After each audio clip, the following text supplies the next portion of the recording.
Hey guys, welcome back to the channel, and today we're going to be reacting to Top 10 places to visit in Croatia. Ooh, you excited to do this one? No, I'm just Let's kidding. go. Anyway, Croatia, top 10 places, let's see.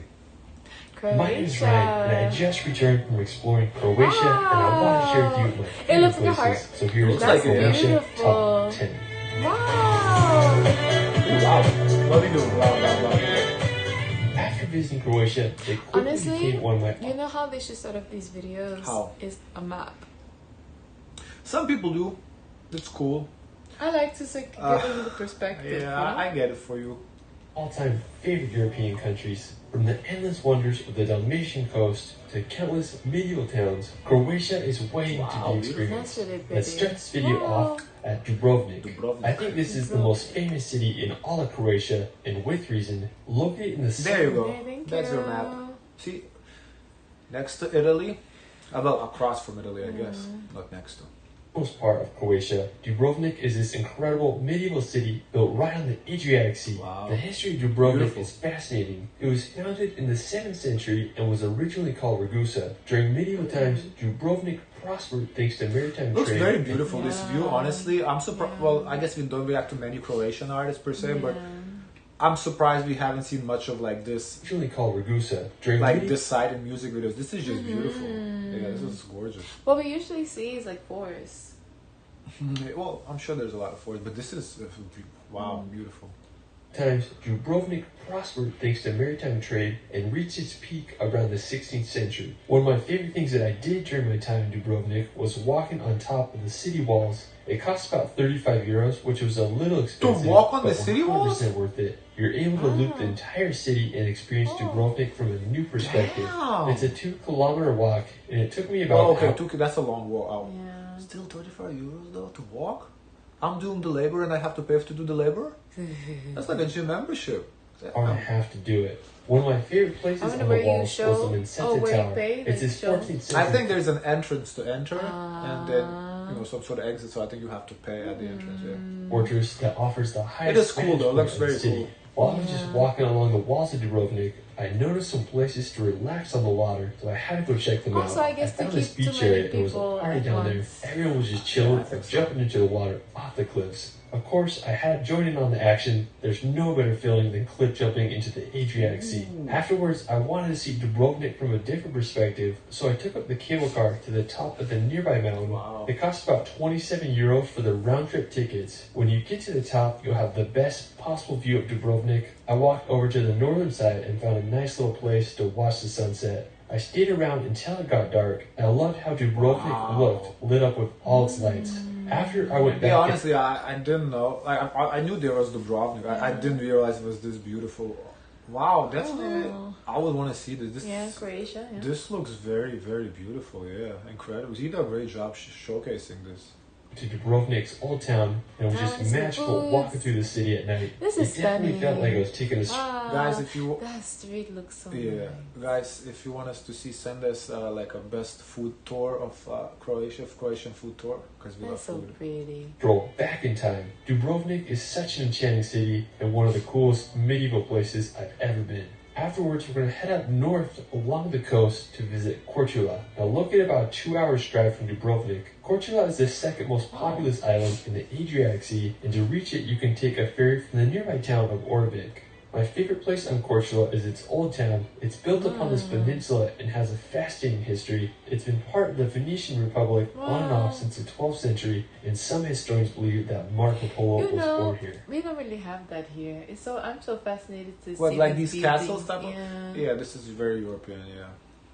Another like from favorite medieval island is times. Hvar, located right above Korčula. Hvar is the longest island in Croatia. One of the highlights of the island is its port town, which is also called Hvar. Now, similar to Korčula, Hvar's old town is full of history. It's overlooked by the Fortica fortress, which was built back in the 16th century by the Venetians, and it offers incredible views of the port. Located right off the town is the Pakleni Islands. It's just a short boat ride from the port, making it a perfect place to relax on the Adriatic. Afterwards, we're going to head back to the mainland. Now, if you're headed north from Dubrovnik, you can drive Long across bridge. the Plitvice Bridge. It was completed just a year ago, and it's an engineering phenomenon. It allows you to bypass driving into Bosnia and Herzegovina's town of Nin.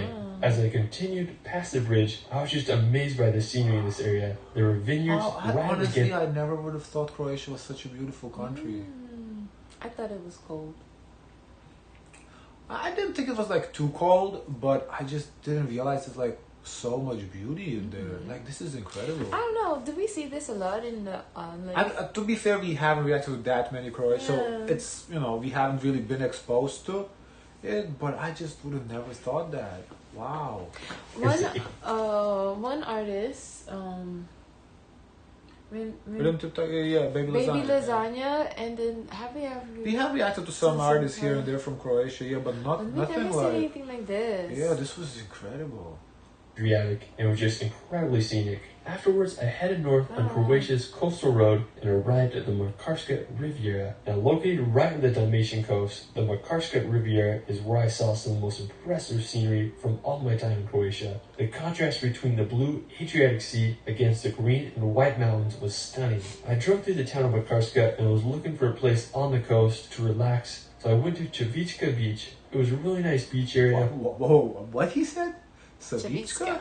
It's on the coast to relax, so I went to Cvitacka Beach. Cvitacka.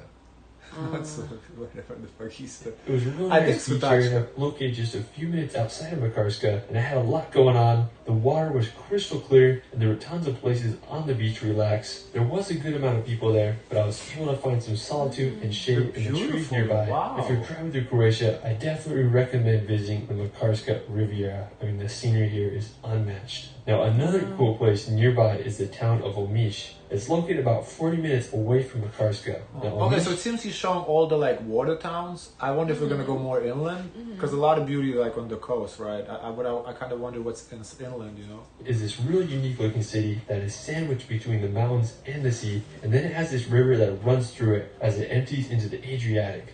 The crowning feature of Omiš is the Starigrad fortress. It was built in the 15th century and is placed high on the mountains that overlook the town. It can be reached by several hiking routes and takes about an hour to do. If you're in Omiš, the fortress is definitely worth the hike. Afterwards, we're going to visit the village of Primošten. Now, located about an hour from Split, Primošten is this peninsula with a little village built on it. It was originally an island protected with medieval walls and towers, but it was connected to the mainland with a This is just incredible. I don't know if he just managed to find the perfect weather to capture this, but the quality, I don't know, nice. the visuals is just, the sun hits at the perfect, everything is just incredible, the quality. Like, this is like a wallpaper, if you want to put like a screensaver, this is it. Century. While I was here, I really enjoyed walking through the old town's gate and exploring the village. There's a nice little square, and then I walked up to the St. George's Church, which was built in the 1500s on the peninsula's highest point.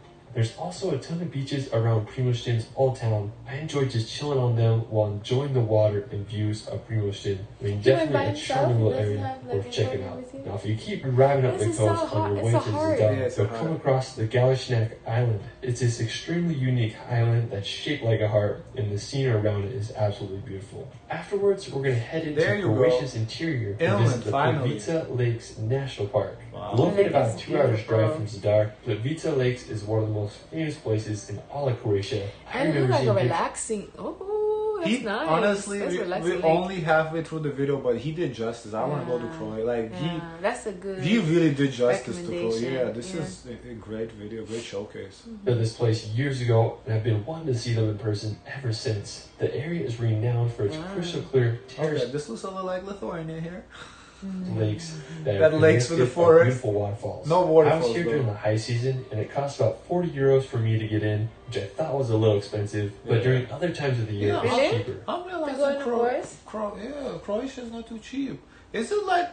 I think you have to pay in the forest. How they maintain it to make it nice like that? I don't know if Lithuania is free. I don't know.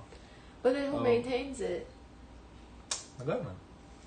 Guys, are the prices legit like that, or is he getting charged the tourist premium?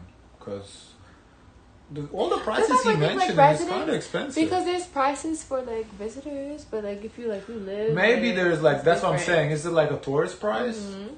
After I entered the park, I went down to the boats at entrance 2 and crossed the lake. I started walking on the wooden. Or maybe that's like including the boat tour, because that's different. I thought it was just the entry fee. place that go over the water and through the forest, and it was incredibly beautiful. I mean, I couldn't believe the clarity and color of the water. It was so clear and turquoise.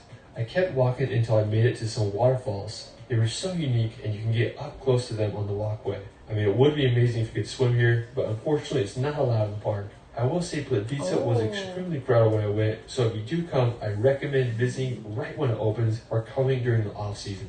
One thing I definitely recommend doing while you're there is going to the Veliki Slat waterfall. It's best access from entrance 1. I didn't know about it when I went, and it's definitely a regret of mine for not seeing it. Afterwards, we're going to head back to Croatia's coast to visit the island of Pag. Wow! There's nothing on this island. This is Looks awesome, like a Sam. rock, giant rock, yeah. Famous for its incredible beaches and moonlight landscapes, Pag is one of the largest and most beautiful islands in Croatia. Where is the beach? To get to Pag, you can drive over the Paški Bridge, which connects Pag to the mainland. Now, compared to other islands in Croatia, Oh yeah, Pag I see a little beach there. I see some cars or people down there by the water. is very barren and reminds me of a Greek island like Crete or Santorini. While I was on Pag, I was looking for beaches to visit, and I decided to check out the Berenica beach. It's this beautiful area only accessed by hiking and they leave like land just to be land. They don't just develop on the land because here we have like if there's land, they can develop on it.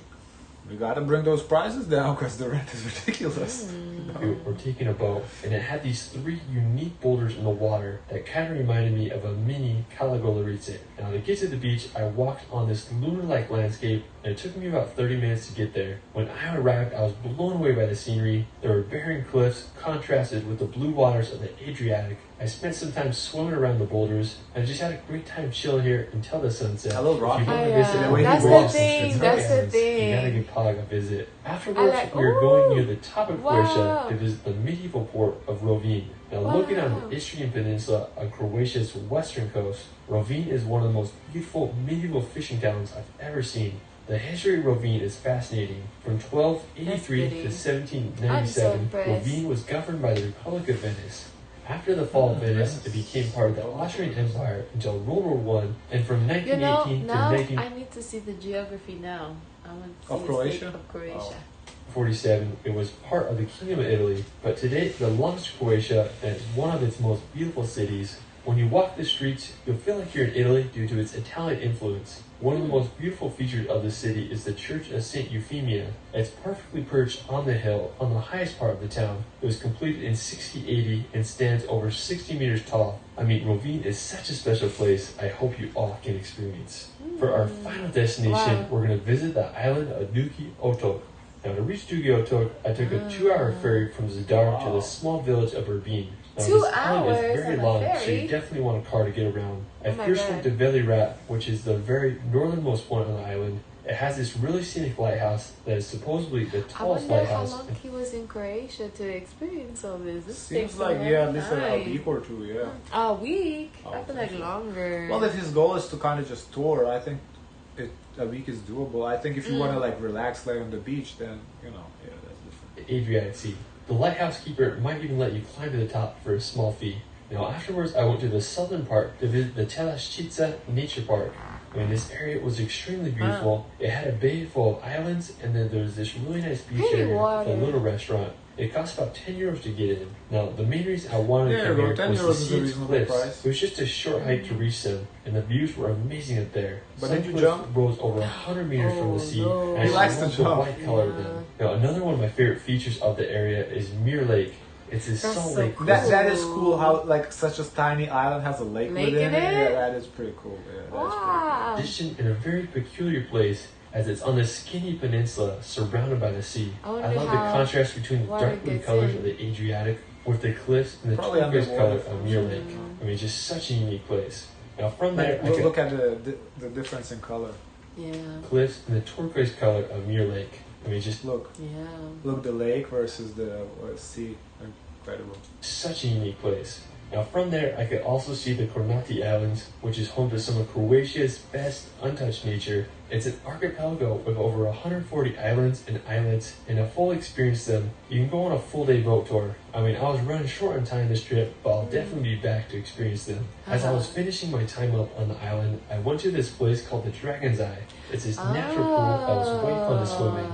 There's also this sea cave nearby that I tried to get into, but I was all alone and too scared to go in there by myself, so I gotta come back another time to conquer my fears and check it out. Well, that is it for my Croatian. I gotta say though, out of all these travel guides we've done, this was the most surprising, because like we saw Brazil very beautiful, but I knew that already. Like we saw Greece, we saw Italy beautiful, but I knew that.